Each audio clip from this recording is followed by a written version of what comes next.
Hello and welcome to the very first episode of Geopolitics and Business Briefing, our new short format series where we unpack the latest developments in geopolitics and their implications for global businesses, directly with the experts who analyze them every day. I am Theresa Terzer, and today we are starting with a topic that has immediate relevance for global companies and anyone who's following China's regulatory trajectory: Beijing's new export control watch list.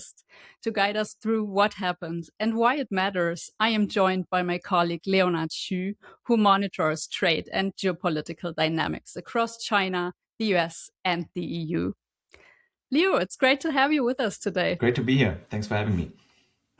Let's start right at the beginning, because the move from Beijing was both significant and somewhat technical, I think. So can you give us a bit of context? What exactly happened with these new listings, and how should we understand the distinction between the export control list and the newly introduced watch list? Yeah, so on February 24th, 2026, China's Ministry of Commerce added 20 Japanese entities to its existing export control list and another 20 Japanese entities to a newly introduced watch list.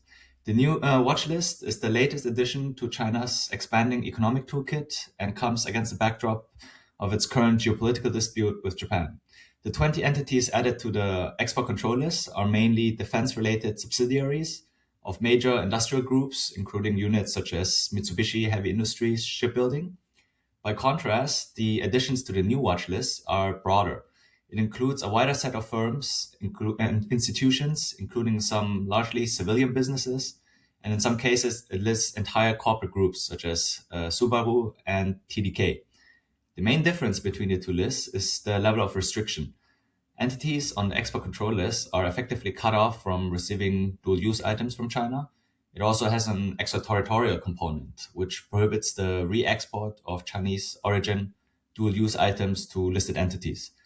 The watch list is, in comparison, less severe. It does not impose a full export ban, but it does subject listed entities to stricter end user and end use scrutiny by the Chinese Ministry of Commerce and Chinese exporters. Now, many listeners will already be familiar with terms like export control list, the unreliable entity list, countermeasures list. So China's regulatory architecture has become more complex over the past few years, I would say.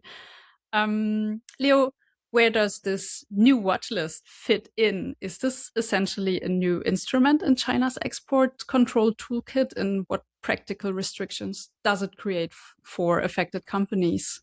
You mentioned some already. Yeah, so the legal basis for the watch list was first introduced in 2024 with China's dual use export control regulation. But this is the first time entities have been publicly added to it. Together with the three lists you already mentioned, the unreliable entity list, countermeasures list, and export control list, the watch list is now the fourth major list-based instrument in China's sanction and export control regime. It's similar to the US unverified list. Beijing's new watch list is designed for cases in which Beijing is unable to fully verify how a foreign company is using dual use items. In terms of practical restrictions, Chinese exporters are no longer able to apply for general licenses when exporting to listed entities.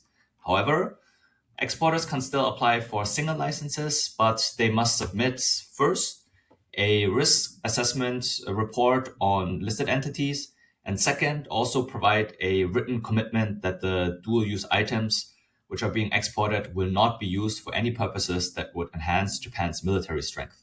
Although the second part would change when listing non-Japanese companies. The Chinese regulation also explicitly stipulates that listed entities can apply to be taken off the list if MOFCOM can verify that their dual-use items does not support Japan's military buildup. Although that would certainly require listed companies to provide additional detailed and potentially sensitive supply chain data and customer data.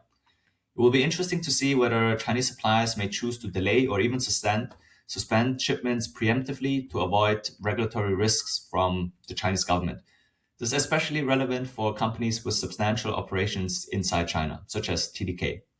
Another thing to keep in mind is that the watch list effectively lowers the threshold for future restrictive export control measures from the Chinese side on foreign companies. The watch list enables Beijing to divide foreign entities now into three separate categories. First one is non-listed entities, second one are watch-listed entities, and the third one are blacklisted entities. The additions of the watch list creates a kind of intermediary tier that allows for more flexible enforcement of its export control regime.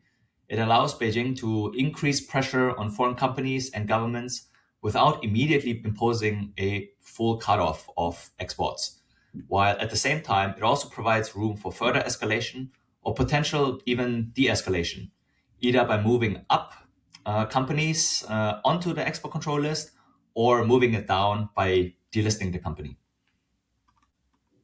Mm-hmm. And now, of course, this specific move targeted Japanese companies, but I think the implications extend far beyond Japan. I mean, now looking beyond these companies listed now, what does this development signal for global businesses operating in China? How should they interpret this addition of the watch list and the broader trend in China's sanctions policy? Yeah, you're absolutely right. This broader takeaway is that it's not just a Japan story.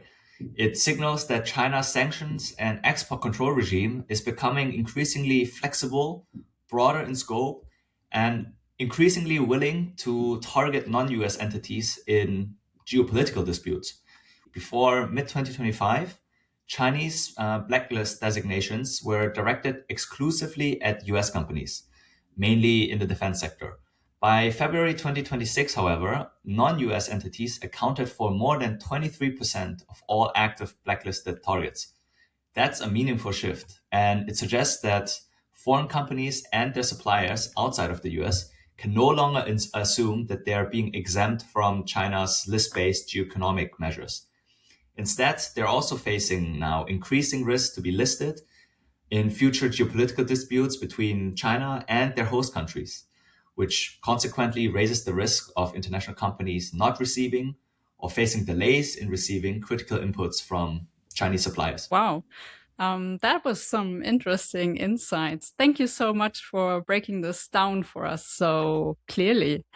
And to everyone watching or listening, thank you for joining us for this first episode of the Geopolitics and Business Briefing.